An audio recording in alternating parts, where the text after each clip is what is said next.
کان علی کل شیء شہیدا، یقیناً اللہ تعالیٰ ہر چیز پر گواہ ہے۔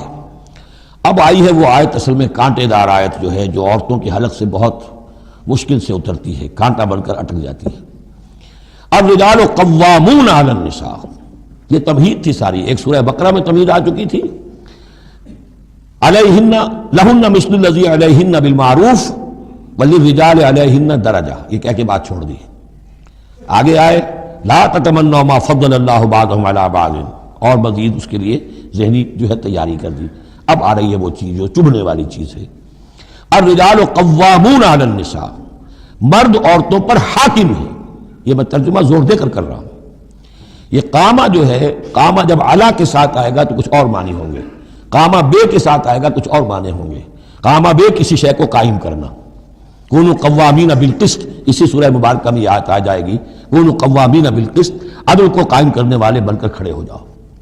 قامہ علا، کسی کے اوپر، سر پر مسلط ہونا، یہ ہے گویا کہ ایک درجہ حاکمیت ہے۔ گھر کے ادارے میں حاکم ہونے کی حیثیت مرد کو حاصل ہے۔ سربراہ خاندان جو ہے وہ مرد ہے، عورت نہیں ہے۔ عورت کو بہرحال اس کے ساتھ ایک وزیر کی حیثیت سے کام کرنا ہے، یہ ہے اس کا اصل رول۔ اسی لیے میں بیان کر چکا ہوں کہ وہ جو نسیان کا معاملہ تھا، اللہ تعالیٰ نے اس کے اندر، چونکہ یہ سیکنڈ رول پلے کرنا ہے اسے یقیناً اس کے جذبات کو تو زیادہ ٹھیس پہنچنے کا امکان رہے گا۔ آدمی کو، ہر انسان، مرد بھی چاہتا ہے میری بات چلے، عورت چاہتی ہے میری بات چلے۔ اب آخر کار کس کی بات چلے گی؟ یا تو دونوں کسی طریقے سے کسی مسئلے میں متفق ہو جائیں، اور عورت جو ہے بیوی اپنے شوہر کو دلیل سے، اپیل سے جس طرح قائل کر لے تو معاملہ ٹھیک ہو گیا۔ اب اگر نہیں ہو رہا معاملہ تو اب کس کی رائے چلے گی؟ مرد کی رائے چلے گی۔ تو کس کو اس سے ایک صدمہ پہنچے گا؟ عورت کو پہنچے گا۔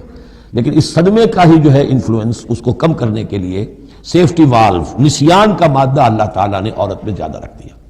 اسی لیے پھر اس قانون شہادت کے اندر ایک مرد کی جگہ 2 عورتوں کو وہاں پر اس کا نصاب رکھا گیا۔ الرجال قوامون علی النساء بما فضل اللہ بعضهم علی بعض۔ اب یہ دوسری بات ہے کہ اگر وہ شوہر حاکم ہو کر ظلم کرتا ہے، ان کے حق ادا نہیں کرتا ہے، تو اللہ کے یہاں بڑی سخت پکڑ ہوگی۔ یہ تو دوسری بات ہے بالکل۔ لیکن یہ کہ جو قانون ہے اسلام کا وہ یہی ہے کہ یہ اختیار دیا گیا، اب آپ اس اختیار کا غلط استعمال کر رہے ہیں، آپ اس کو ظلم کا ذریعہ بنا رہے ہیں، تو اس کی سزا اللہ تعالیٰ کے ہاں آپ کو مل جائے گی۔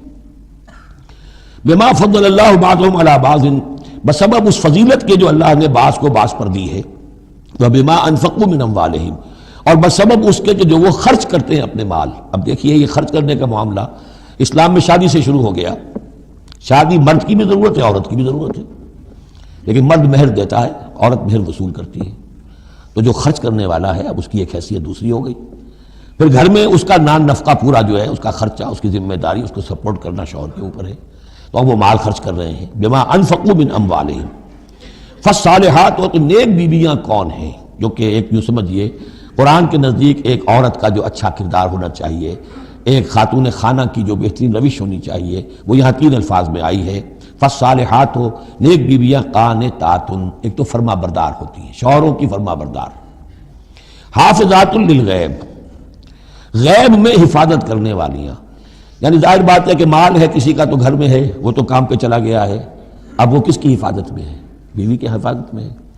اسی طرح اب بیوی کی جو عصمت ہے وہ در حقیقت مرد کی عزت ہے، اب وہ اس کی عزت کی حفاظت کرے اس کی غیر موجودگی میں۔ اسی طرح مرد کے راز ہوتے ہیں، سب سے زیادہ بڑھ کر جو ہے رازدان وہ تو بیوی ہوتی ہے۔ تو 3 اعتبارات سے حافظات للغیب، حافظات للغیب، غیب میں حفاظت کرنے والیاں، حفاظت کرنے والیاں شوہر کے مال کی، شوہر کے رازوں کی، اور شوہر کی عزت کی۔ بما حافظ اللہ، اللہ کی حفاظت سے، حفاظت ہے تو اللہ کی، لیکن جیسے رازق اللہ ہے، لیکن کام تو انسان کو کرنا پڑتا ہے، رزق کمانا پڑتا ہے۔ واللاتی تخافون نشوزہن، اور وہ خواتین کے جن کے بارے میں تمہیں اندیشہ ہو جائے ان کے اندر سرکشی کا، ضد ہے، ہٹ درمی ہے، بات نہیں مان رہی ہیں، اپنی بات منوانی ہے، کسی نہ کسی طریقے سے گھر کی فضا خراب کی ہوئی ہے، یہ ہے نشوز۔ ذہناً تسلیم نہ کرنا کہ میری حیثیت جو ہے وہ بہرحال شوہر کے تابع دار کی ہے۔ اس کو اگر تسلیم نہیں کریں گے تو ظاہر بات ہے فرکشن ہوگی، اور فرکشن جو ہے اس کے نتیجے کے اندر وہ گھر کے اندر جو ہے وہ ایک فساد پیدا ہوگا۔ واللاتی تخافون نشوزہن فعظوہن، تو ان کو پہلے تو نصیحت کرو، واہجروہن فی المضاجع، دوسرے تنبیہ کے طور پر ان سے تعلق اپنے بستر علیحدہ کر لو، اور ان کے ساتھ وہ تعلق زد و شو جو ہے کچھ عرصے کے لیے بند کر دو۔